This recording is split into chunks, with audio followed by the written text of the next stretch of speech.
Hello, I'm Andrew Greenway. I'm the Cloud Computing Program Lead for Accenture. In my experience, when talking to members of the board or members of the business community, it's important to paint a picture of what becoming a cloud-enabled business is going to mean for their business and what benefits that's going to bring to them. We find typically they're approaching cloud either as a cost reduction exercise or something like that. But after you start to investigate what the real driver is behind the project, it's often going to be things like agility, the ability to scale quickly, the ability to roll out things quickly, which are actually going to be much more important to people on the board than just cost reduction. The role of the IT department is going to have to change fundamentally as a part of this cloud revolution. Rather than being a supplier of IT services themselves, they're going to become a consumer of cloud services which are going to be provided by multiple different providers.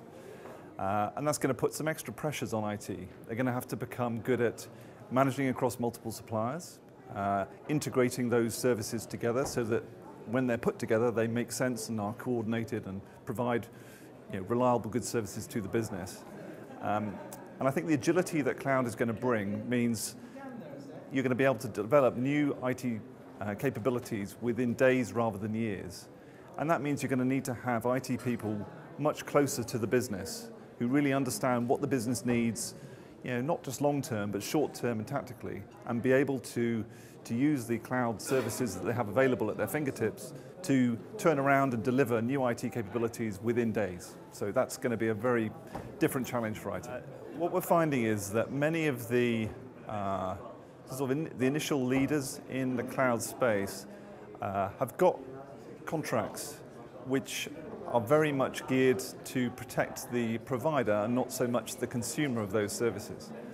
And so we have had real difficulty in finding contracts or SLAs which give enough protection to users of cloud services.